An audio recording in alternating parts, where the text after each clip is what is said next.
اعلیٰ حضرت نے کتاب لکھی الامن والعلا، اس میں آپ فرماتے ہیں جو حضور کی پناہ میں آ جاتا ہے نا وہ بچ جاتا ہے۔ اللہ کرے آپ کو سمجھ آئے میری بات کی۔ جو حضور کی پناہ میں آ جاتا ہے وہ جو دنیا دار رہتا ہے، مالدار رہتا ہے، حضور کی پناہ میں نہیں آتا وہ بے سکون رہتا ہے۔ فرماتے ہیں یہاں دنیا میں بھی حضور کی پناہ میں آ جاؤ، آج لے ان کی پناہ۔ اور آج دلیل آپ نے ابن ماجہ کی حدیث لکھی ہے، حضرت تمیم داری حدیث کے راوی ہیں، اعلیٰ حضرت نے لکھی ہے، فرماتے ہیں جو حضور کی پناہ میں آیا بچ گیا۔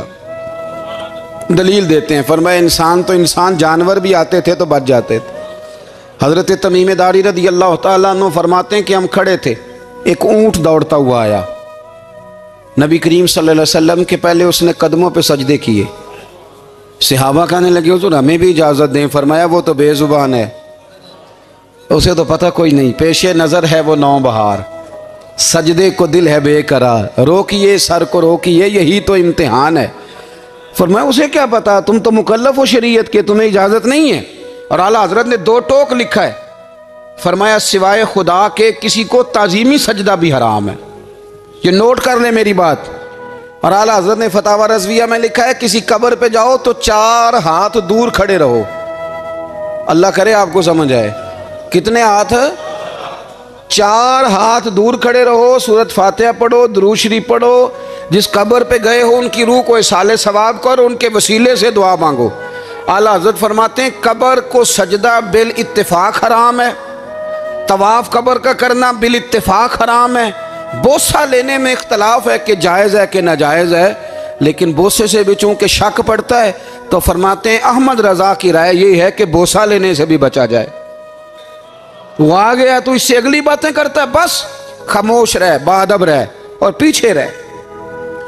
تو حضرت تمیم داری کہتے ہیں یہ حدیث اعلیٰ حضرت نے لکھی ہے الامن والعلا میں، فرماتے ہیں کہ اونٹ نے پہلے سجدہ کیا، قدم چومے، پھر اس نے حضور کے کان میں کوئی بات کہی۔ روزے دے دوالے نے غلامہ دیاں ٹولیاں، ایک پیا سن دے کروڑاں دیاں بولیاں، یعنی اونٹ نے بات کی تو حضور نے وہ بھی سن لی۔ اعلیٰ حضرت کہتے ہیں جو پناہ میں آتا ہے بچ جاتا ہے۔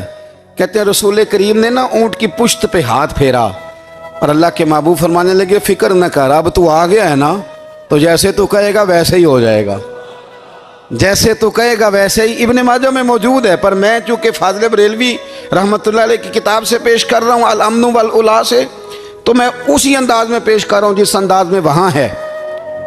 حضرت تمیم داری کہتے ہیں کہ ہماری سمجھ میں بات کوئی نہ آئی، تھوڑی دیر گزری تو کچھ لوگوں نے ہاتھوں میں رسیاں پکڑی ہیں، خنجر پکڑے ہیں، دوڑے آئے، یا رسول اللہ یہ ہمارا اونٹ ہے۔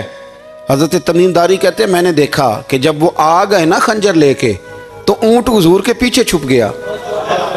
آج لے ان کی پناہ، آج مدد مانگ ان سے، وہ حضور کے پیچھے چھپ گیا۔ تو کہتے ہیں کہ نبی کریم صلی اللہ تعالیٰ علیہ وسلم نے فرمایا کیا مسئلہ ہے بھائی؟ یا رسول اللہ ہمارا اونٹ ہے، ذبح کرنے لگے تھے دوڑ آیا ہے۔ تو حضور فرمانے لگے وہ تو تمہاری شکایت کر رہا ہے۔ وہ کہتا ہے یا رسول اللہ میں نے برسوں ان کی نوکری کی، برسوں میں نے بڑی نوکری کی۔ صحیح کہتا ہے یا رسول اللہ؟ ٹھیک کہتا ہے حضور، اب بوڑھا ہو گیا ہوں، تھوڑا زیادہ بوجھ نہیں اٹھا سکتا تو مجھے ذبح کر کے کھانا چاہتے ہیں، میں مرنا نہیں چاہتا۔ نبی کریم فرمانے لگے اچھے لوگ یہ صلہ دیتے ہیں؟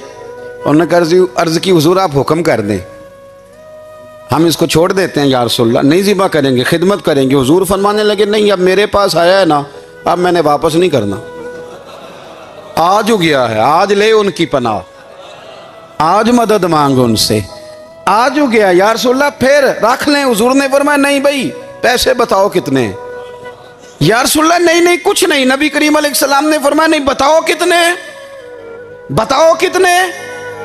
انہوں نے کہا حضور ایک دفعہ ریٹ لگایا تھا تو 100 دینار لگا تھا، حضور نے فرمایا بلال دے دو 100 دینار، 100 دینار دے دیا۔ اعلیٰ حضرت فرماتے ہیں دیکھو ان کی پناہ میں آنے کی برکتیں کتنی ہیں۔ ان سے کہا تم جاؤ، وہ چلے گئے، حضور نے پشت پہ ہاتھ پھیرا، فرمایا جا تو آزاد ہے۔ حضرت تمیم داری کہتے ہیں وہ پہلے گیا پھر پلٹ کے آیا، اس نے نبی پاک کے کان میں کو بات کی، کئی باتیں کی، پر میں ایک بات کرتا ہوں، کئی باتیں کی، ایک بات کی تو حضور رو پڑے۔ اونٹ چلا گیا، ہم نے عرض کی حضور یہ کیا کہہ گیا ہے؟ تو محبوب فرمانے لگے یہ کہہ گیا یا رسول اللہ جس طرح آپ نے مجھے چھری سے بچایا ہے، میں دعا کرتا ہوں اللہ آپ کی امت کو جہنم سے محفوظ فرمائے۔ اللہ جہنم سے بچائے آپ کی امت کو، جس طرح مجھے چھری سے آپ نے محفوظ کیا۔ اعلیٰ حضرت فرماتے ہیں کن چکروں میں پڑے ہوئے ہو؟ کن چکروں میں؟ پیسوں کی پناہ لیتے ہو، عہدوں کے پیچھے چھپتے ہو، دولت کے پیچھے چھپتے ہو، تعلقات کے پیچھے چھپتے ہو۔ فرمایا مصیبت آئے گی تو یہ سارے ہٹ جائیں گے۔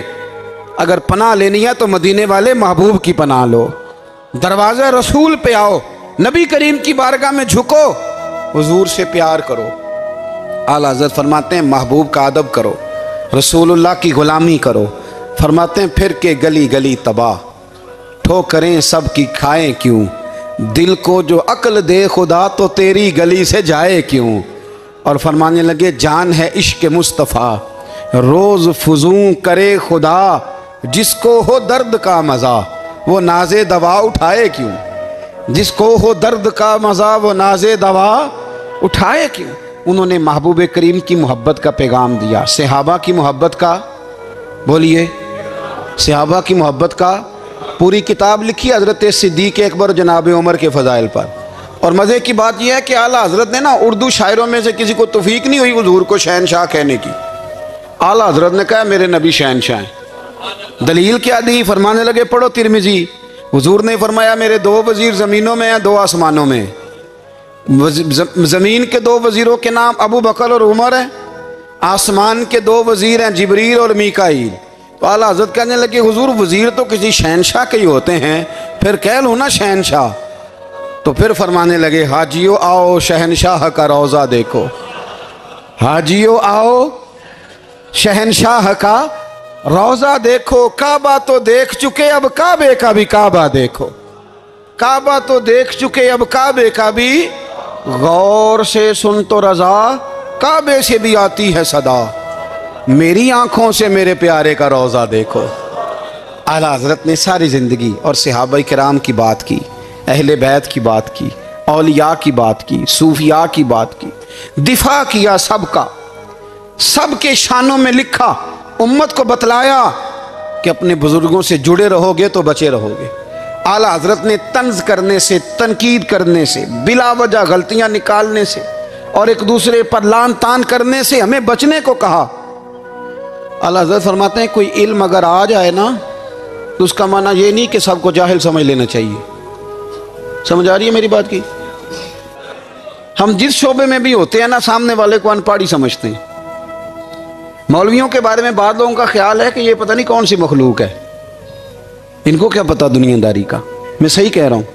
اسی طرح جو میرے شعبے سے تعلق رکھنے والے لوگ ہیں وہ کہتے ہیں شاید سارے تاجر 2 نمبر طریقے سے ہی مال کماتے ہیں۔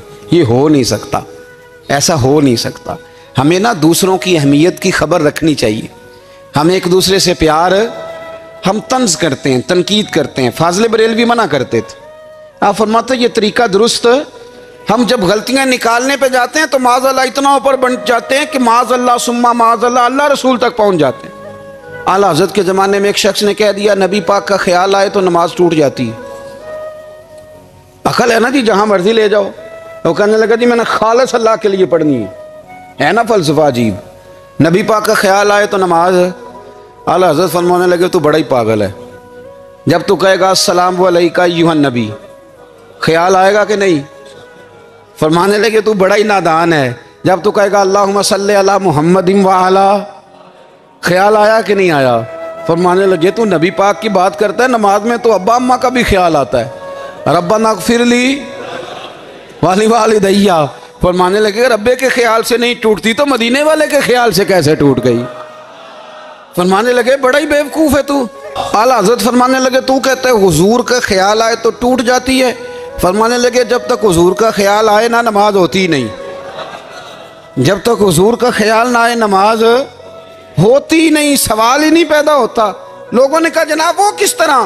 تو اعلیٰ حضرت فرمانے لگے اللہ نے کہا قرآن میں واقعی الصلاۃ نماز پڑھو، یہ نہیں بتایا کتنی پڑھنی ہے، اور یہ بھی نہیں بتایا فجر کی کتنی پڑھنی ہے، یہ بھی نہیں بتایا ظہر کی، یہ بھی نہیں بتایا قیام کیسے کرنا ہے، ہمیں یہ بھی نہیں بتایا رکوع کیسے کرنا ہے۔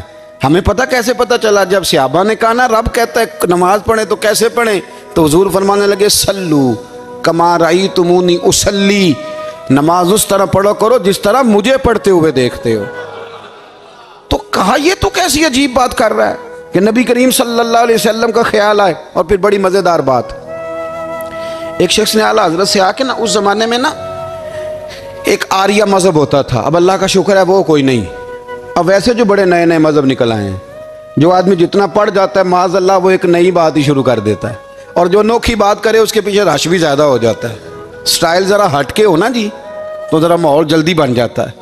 تو وہ آریہ مذہب تھا، تو وہ ایک آریہ آ گیا اعلیٰ حضرت کے پاس، آ کے کہنے لگا کہ فرض کی اہمیت زیادہ ہے کہ سنت کی؟ تو اعلیٰ حضرت فرمانے لگے بھئی اہمیت تو فرض کی زیادہ ہے۔ تو کہنے لگے آپ کا وضو تو پھر سنت سے شروع ہوتا ہے، وضو میں پہلا فرض ہے منہ دھونا، اور آپ سب سے پہلے ہاتھ دھوتے ہیں، یہ بھی سنت، ناک میں پانی ڈالنا یہ بھی، کلی کرنا یہ بھی۔ میری بات کی سمجھ آ رہی ہے؟ اس نے کہا یہ آپ عجیب لوگ ہیں، فرض اگر بڑا ہے تو پہلے فرض ہونا چاہیے تھا۔ سمجھ آ رہی ہے میری بات کی؟ لوگ دین پر بڑے بڑے مختلف اعتراضات کرتے ہیں نا، اس نے کہا جی پہلے ہونا چاہیے تھا فرض، تو منہ دھونا فرض ہے، آپ نے گھٹنوں تک ہاتھ دھوئے، اب یہ جو آپ نے ہاتھ دھوئے یہ بھی سنت، کلی کری تو وہ بھی سنت، ناک میں پانی ڈالا تو وہ بھی سنت، تو آپ تو چوتھے نمبر پہ فرض ادا کر رہے۔ تو اعلیٰ حضرت فرمانے لگے تم اصل میں محبوب کا غلام نہیں نا، ہاں تجھے کیا پتا ہو یہ بات کیا ہے، تو بیٹھ جا ہم سے سن، ہم تجھے بتاتے ہیں۔ اس نے کہا جی کیا مطلب؟ فرمانے لگے یہ محبوب جو ہے نا ہمارے، یہ ہمیں بڑی جگہوں سے بچاتے ہیں، یہ بچا بچا کے فرائض تک لے جاتے ہیں۔ کیا مطلب؟ کہنے لگے حضور نے ہمیں کہا ہے کہ پہلے نا ہاتھ دھو لو، پتہ چل جائے پانی زیادہ گرم تو نہیں، منہ جالی نہ جائے، پہلے نا دیکھ لو۔